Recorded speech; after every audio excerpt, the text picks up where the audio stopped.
दो महान व्यक्तियों का जन्मदिन है जो भारत के असली लीडर थे।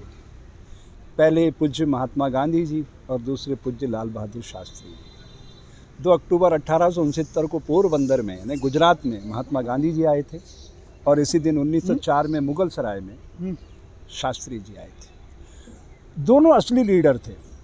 गांधी जी ने, वो एक बैरिस्टर थे, अपने तन पे धीरे धीरे सारे कपड़े उतारते गए। देखा उन्होंने देश में गरीबी बहुत है, तो उस गरीबी को पहले वो अपने अंदर उतारना चाहते थे, जीना चाहते थे कि मैं समाज को बदलूंगा कैसे। और शास्त्री जी जब देश बहुत ही विपदाओं से गुजर रहा था तो उपवास करते थे, फिर देश की जनता को बोलते थे। यानी पहले वो अपने शरीर पे अध्ययन करके देखते थे कि इसका कैसे प्रभाव पड़ता, फिर समाज में बोलते थे। तो प्रकृति का संदेश बिल्कुल साफ है, इसे ही लीडरशिप कहा गया है। लेकिन मैं ये कहना चाहता हूँ कि ये देश 1857 में आज़ादी का आंदोलन शुरू कर रहा था। 1947 में आज़ाद हुआ। 90 साल असंख्य धर्मयोद्धाओं ने इस आज़ादी के पौधे को सींचा। 1947 में देश आज़ाद हो गया। लेकिन जो हमारा संविधान है जिससे ये देश चलता है, वो 3 साल बाद आया। 1947 में देश आज़ाद हुआ, 1950 में लागू हुआ। तो 3 सालों में जो हमने इम्प्लीमेंट कर दिया था सिस्टम में, उस सिस्टम से हमने बाहर निकलकर आज तक उस संविधान को अपने जीवन में उतारने का प्रयास ही नहीं किया, जिसका मूल जो स्वभाव था जनता का, जनता से जनता के लिए, वो तो कहीं उतर ही नहीं पाया। उसी का परिणाम है कि हमारे सदन में, चाहे वो विधानसभाएं हो या लोकसभा हो, गुंडे मवाली अपराधी किस्म के लोग पहुंच गए। तो वो चीज़त कहाँ है, वो वैक्यूम का जिसका वो लाभ उठाते हैं। मैं ये कहने आया हूँ, ये जंतर मंतर है, आप दिखाइए, ये देखिए बाउंड्री सील कर रखी है।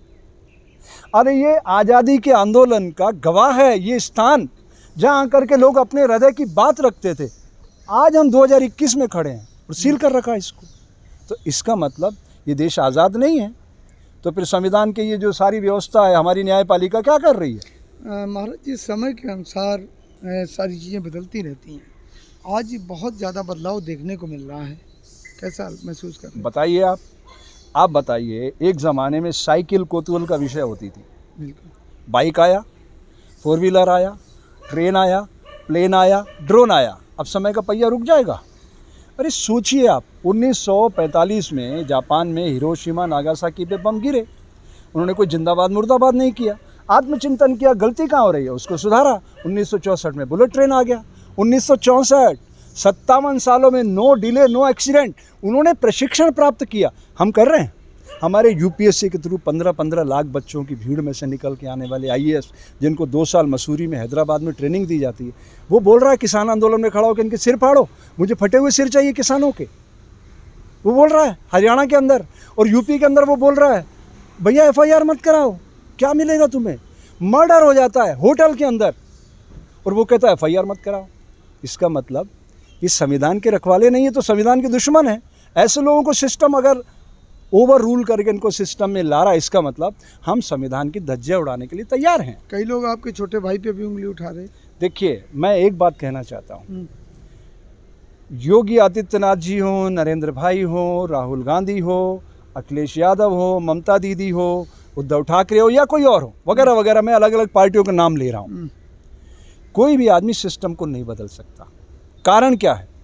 ये पूरा सिस्टम जंग लगा हुआ। मेरे कई लीडर, मेरे दोस्त हैं, अच्छे बड़े पदों पे, क्या कहते हैं, स्वामी जी कृषि मंत्रालय को ख़त्म कर दिया जाए ना तो कृषि मंत्रालय ज़्यादा अच्छे से काम करेगा।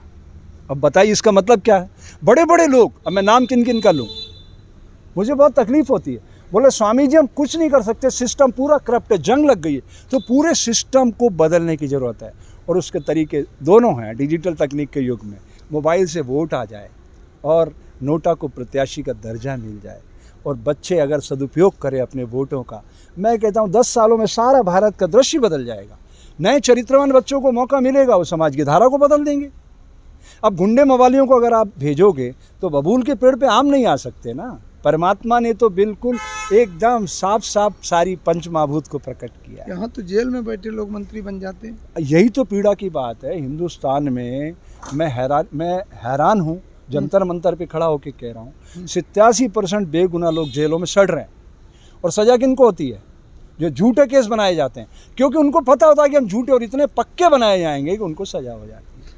महाराज जी, जबकि कानून ये कहता है कि 100 गुनहगार बच जाएं, लेकिन एक निर्दोष नहीं फंसना चाहिए। और भारत को दुनिया का सबसे सक्षम राष्ट्र बनाया जा सकता है 10 सालों में, इतनी शक्ति है हमारे अंदर। पर हम हिंदू, मुस्लिम, सिख, ईसाई, शूद्र, वैश्य, क्षत्रिय, ब्राह्मण, बस इसी में बटे हुए। ये प्रयोग ही तो था दुनिया के लिए कि ऐसा हो सकता है क्या, किसी राष्ट्र में इतनी विविधता नहीं मिलेगी। इस विविधता को प्रकृति ने परिभाषित किया है। ऐसा नहीं लगता कि संतों को कहीं ना कहीं आज टारगेट बनाया जाता है? डरे हुए हैं ना। देखो, मेरा आश्रम खसरा नंबर बदल के तोड़ा राजस्थान में, कंप्यूटर बाबा का इंदौर में तोड़ा। सारे आश्रम वाले लोग डरे हुए कि अगर हम सच बोलेंगे तो हमें रातों रात डिमोलिश कर दिया जाएगा, जेलों में अलग ठूसेंगे। कई संत महात्मा जेलों में पड़े। फिर अगर साधु चाहते हैं कि हम सम्मानजनक तरीके से देश में रहें तो उनको संगठित होना पड़ेगा। फिर एक दूसरे के ऊपर आरोप प्रत्यारोप की ये जो धारा है ये बंद करना पड़ेगी, तो एक अच्छे समाज का निर्माण होगा। यही तो उनका धर्म है। हमने तो चोला इसलिए पहना है। अब ये जो रंगों की भाषा है ये डॉक्टर सीवी रमन ने 1930 में दी थी। और क्या कहा उन्होंने कि जल सफ़ेद, पृथ्वी पीला, आकाश नीला, वायु धूम्र मेघ और अग्नि का प्रतिनिधि सूर्य। सूर्य ये कलर पहनता है, सेफ्रॉन। सुबह और शाम दोनों समय उसके पास यही कलर होता है। क्या कहने आता है वो कि मेरे बच्चों, तुम्हें कुछ समय मिला, देखो मैं अपनी जगह खड़ा हूँ, अचल हूँ, लेकिन तुम्हें घूमता हुआ दिखाई दे रहा हूँ। मैं राइज भी करता हूँ और सेट भी करता हूँ, लेकिन ऐसा नहीं है। ये सारे तत्व मेरी शक्ति से ऊर्जा स्पंदित करके बढ़ते हैं आगे। मैं तो खड़ा हूँ, धरती घूम रही है, जल बह रहा है, वायु बह रही है, घूम रही है कि नहीं, बताइए आप। और आकाश रिक्त है और अग्नि सारे खेल रचाती है। और अग्नि का प्रतिनिधि हमने अपने शरीर पे धारण कर रखा है, सेफ्रॉन कलर को, जगत को खुशियाँ बांटने के लिए। हमारे यहाँ साधु क्या कहते हैं, सर्वे भवन्तु सुखिना, सर्वे सन्तु निरामया, सर्वे भद्राणि पश्यन्तु माँ कश्चित् दुख भाग भवेत्। जगत के सब जीवों के कल्याण में हमारा कल्याण समाहित है, अलग से थोड़ी हमें मांगना है। और हमारे यहाँ तो हमारी जो शाखाओं में गीत गाते थे वो भी यही कहा जाता था, सारे जगत के कल्याण की कामना की जाती थी। शोषित पीड़ित दलित जनों के भाग्य जगाने वाले हम। मौका मिल गया ना, इधर भाग्य जगा, मॉब लिंचिंग चल रही है। सबसे पहले जैसे ही हमारे विचार के लोगों को ये मौका मिला था, इनको कहना चाहिए था संसार में सिर्फ 2 जातियां हैं, स्त्री एंड पुरुष, दैट्स ऑल। ये मंदिर, मस्जिद, गिरजा, गुरुद्वारे मानव सभ्यता के विकास हेतु बनाए गए हैं, लड़ाई झगड़े के लिए नहीं। ये तो शुद्र स्वार्थ वाले लोगों ने राजनीतिक हथियार बना लिया इनको। आप मुझे बताइए, आज तक किसी व्हाट्सएप पे, टेलीग्राम पे, सिग्नल पे, किसी प्लेटफॉर्म पे दुनिया चलाने वाला किसी को मिला? हाँ? ऐसे ही अगर धर्म का व्यापार चलेगा, भगवान का दुनिया में कोई नाम न लेगा। भगवान ऐसे मंदिर में रह ना पाएगा, भगवान ऐसा मंदिर खुद छोड़ जाएगा। तो फिर वो कहाँ मिलेगा? वो खेत में मिलेगा, खलिहान में मिलेगा। भगवान तो ए बंदे, भगवान तो ए बंदे, इंसान में मिलेगा। जिन्हें शक हो वो करे और खुदाओं की तलाश, हम तो इंसान को दुनिया का खुदा कहते हैं। मिटा दे अपनी हस्ती को अगर कुछ मर्तबा चाहे, कि दाना खाक में मिलकर गुले गुलजार होता है। क्या लगता है कि आज जो राजनीति धर्म को चला रही है? भाई समझिए ना, साधु होना और साधु दिखना दोनों अलग बात है। बिल्कुल। देखिए, ईसाइयों में जब पास्टर बनता है बहुत कठिन प्रक्रिया से गुजरना पड़ता है। मुसलमानों में जब शहर काजी बनता है बहुत कठिन परिस्थितियों से गुजरना पड़ता है। और गुरुद्वारे में तो सेवादार बनता है तो भी बहुत कठिन परिस्थितियों से गुजरना पड़ता है। और हमारी सनातन संस्कृति में 10 मीटर भगवा डाला, ए भाई भूख लगी है 2 रुपए दे दे। अरे दुनिया को प्रकाशित करने वाला वस्त्र सैफ्रॉन, सैफ्रॉन ये डालकर अगर हम, ए भाई भूख लगी है 2 रुपया दे दे, दुनिया को प्रकाशित करने वाला वस्त्र इस शरीर पे धारण करके हम मांगने वाले बन गए। इसका मतलब हमने उस वस्त्र का, उस प्रकृति का अपमान किया है। किसी साधु ने प्रोटोकॉल में राष्ट्रपति को पत्र लिखा कि इस वस्त्र को वो पहन सकता है जो समाज को जागृत करेगा, उसका धर्म है इस वस्त्र को पहन के समाज को जगाना, ना कि लोगों के आगे हाथ पसारना। अगर ये सत्य का पथिक नहीं हो सकता तो फिर आप प्रकृति से कैसे उम्मीद करते हो? प्रकृति तो सदैव हिंसा का फल दुख और दया का फल आनंद बरसाती रहती है। उसके फॉर्मेट में कोई चेंज हो तो बताओ। ये एक पेड़ खड़ा है, हम मूविंग है, ये कितना काम कर रहा है प्रकृति की बगिया में, ये हमें सिखाता है चुपचाप खड़ा होकर के। हम मूविंग है तो हमें तो इसको गुलजार करना चाहिए। हम क्या कर रहे हैं? मैं हिंदू, मैं मुस्लिम, मैं सिख, मैं ईसाई, इससे राष्ट्र का निर्माण होगा? बताइए। आज दुनिया को किस चीज़ की ज़रूरत है? अमन, चैन, सुख, शांति की। वो कहाँ से आएगी? जीवन के बुनियादी हकों से जब आप बाहर निकालोगे समाज को, लोग पेट की बजाय दिमाग से सोचेंगे। सोचने के लिए पेट है या दिमाग है? बताइए। दिमाग है ना, तो दिमाग तक कब पहुंचेगा आदमी? जब उसका पेट भरा होगा। अब मेरे को रोटी नहीं मिली तो मैं ये सारा ज्ञान जितना उल्टी कर रहा हूँ अच्छी लगेगी? मेरा ध्यान कहाँ जाएगा? भाई साहब भूख लगी, खाना खिला दो ना, यहाँ जाएगा। और जैसे पेट भरा होगा तब मैं कहाँ सोचूंगा कि यार मेरे देश के अंदर जंतर मंतर पे लोग यहाँ रसास्वादन के लिए आते, खाने पीने के लिए। यह सामाजिक क्रांति का शंखनाद हुआ था। महात्मा गांधी ने अपने सारे वस्त्र उतार दिए बदन से, थोड़े से वस्त्रों पे आ गए। वो क्यों? बैरिस्टर थे ना वो। वो जानते थे कि देश के आम आदमी तक जब तक मैं नहीं पहुंचूंगा तब तक इनकी आवाज़ नहीं बन सकता मैं। उस ज़माने में कौन से ये सोशल मीडिया था, ये गोदी मीडिया था, कुछ नहीं थे ना। फिर वो कैसे उनका वायरस पूरे देश में दौड़ जाता था। उनके हृदय की पवित्र आवाज़ पूरा देश सुनता था, पूरी दुनिया सुन रही है। और मैं कहता हूँ आने वाले युगों में लोग उसकी फ़ोटो लगाकर महसूस करेंगे, ऐसा एक हाड़ मांस का दुबला सा आदमी सारी दुनिया को अहिंसा और सत्य का पाठ पढ़ा गया। अध्यात्म में तो ये यम के 2 भागों में अहिंसा सत्य की बात कही गई है। अहिंसा, जो मुझे अच्छा लगता है वो मैं समाज को दूंगा। अहिंसा प्रतिपादित होने का मतलब हिंसक पशु भी जीव से बैर त्याग देते हैं। गांधी जी जिस प्रार्थना के बल पे अपने अंदर इंसानियत पैदा करते थे, वो प्रार्थना क्या थी? वैष्णव जने तो जने कहिए, पीर पराई जाने रे, पर दुख उपकार करे, मन अभिमान नाणे रे। और उसके बाद क्या कहते थे वो? हे राम हे राम हे राम हे राम। जो रम रही प्राण शक्ति उसके अंदर आध्यात्म प्रकट कर देते थे। अहिंसा को, सत्य को अपने जीवन में उतारना चाहते थे। वो साधक थे, सिद्ध नहीं थे, वो साधक थे। बोलिए। स्वामी जी, जहाँ एक तरफ गांधी जी का जो सपना था कि भारत सोने की चिड़िया, क्या वो है ना? उसको कौन तोड़ सकता है? ये सोने की चिड़िया था, है, रहेगा। कितने आएंगे प्रधानमंत्री, मुख्यमंत्री समय के प्रवाह में बह जाएंगे।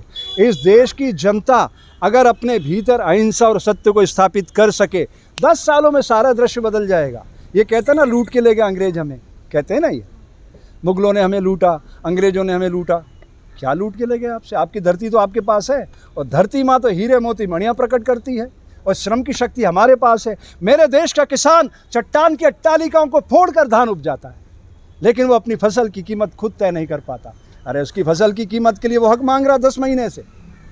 600 किसान शहीद हो चुके हैं। हम उनकी आवाज़ नहीं सुन रहे तो हम लीडर हैं? नहीं, हम लीडर नहीं, हम व्यापारी हैं।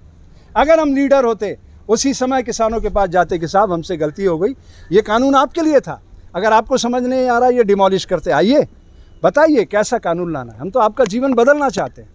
आपका जीवन बदलेगा तो एक अच्छे राष्ट्र का निर्माण होगा, तुरंत बदलाव होता। नहीं, अगर गांधी जी के आदर्शों की बात की जाए तो गांधी जी आदर्शवादी थे। वो कहते थे अगर कोई एक गाल पे थप्पड़ मारे तो दूसरा गाल आगे करो। क्या वो आदर्श सबको ही देखने को मिलते हैं? है ना? उसी से ही दुनिया में शांति स्थापित हो सकती है। हिंसा किसी भी सभ्य समाज की अभिव्यक्ति का माध्यम नहीं है। मरवा दिया ना इन्होंने, चलवा दी गोलियां, लाठियों से सिर फड़वा दिए, किसान रुक गए क्या? ये प्रतिशोध की ज्वाला से देश खड़ा हुआ है। उन्होंने जितना भारत को दबाने की कोशिश की, चाहे मुगल हो, अंग्रेज हो, उसके बाद प्रतिशोध की भावना जागी। जब एक व्यक्ति बुरे समय में, एक नाविक अपने बुरे समय में सर्वश्रेष्ठ प्रदर्शन करता है, लोहा आग में तप के फौलाद बनता है, सोना शीशे में जलकर शुद्धता को प्राप्त करता है, जल 100 डिग्री पर तपता तो भाप के रूप में तब्दील होता है। यही तो प्रकृति का संदेश है। जब दिल को चोट पड़ती है ना, तो अपने भीतर से भगत सिंह पैदा होता है। हर बच्चे के अंदर भगत सिंह मौजूद है, लेकिन जब उसको चोट पड़ती है ना, तब भगत सिंह पैदा हो जाता है। 23 साल का नौजवान, पता क्या कहता था वो? मुझे गोलियों से छल नहीं करो, लटकाओ मत।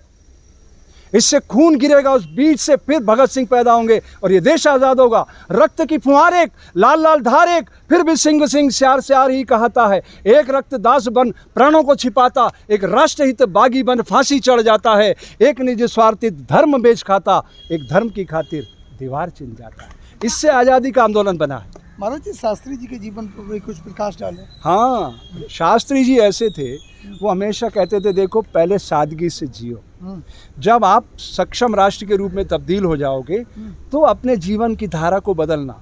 देखिए, उनका सीधा सा गणित था कि राष्ट्र का निर्माण नागरिकों के सामूहिक चरित्र से होता है। तो मैं प्रधान सेवक हूँ, उनकी पत्नी को भी नहीं पता था कि वो प्रधानमंत्री हैं, दूसरों की तो छोड़ो। वो कहते थे मैं रेलवे में कर्मचारी हूँ, उनकी पत्नी को नहीं पता था as a prime minister of India. सोचने की बात। और आज विज्ञापनों से, अरबों रुपए के विज्ञापनों से बताया जा रहा है कि हम देश के सूर्य हैं। अरे सूर्य को बताना पड़ता है कि मैं सूर्य हूँ, मैं जगत को प्रकाशित कर रहा हूँ, बताना पड़ता है उसे, उसका कर्म बोलता है।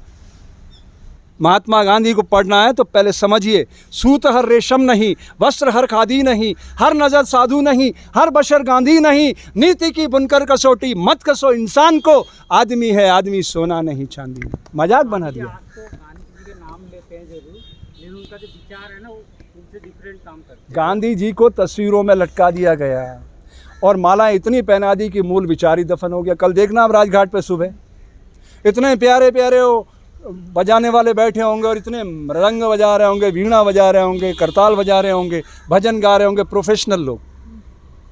हम लोग क्या रियल लाइफ के लोगों से ज़्यादा प्रभावित होते हैं। असल ज़िंदगी के हीरो हमें पसंद ही नहीं है।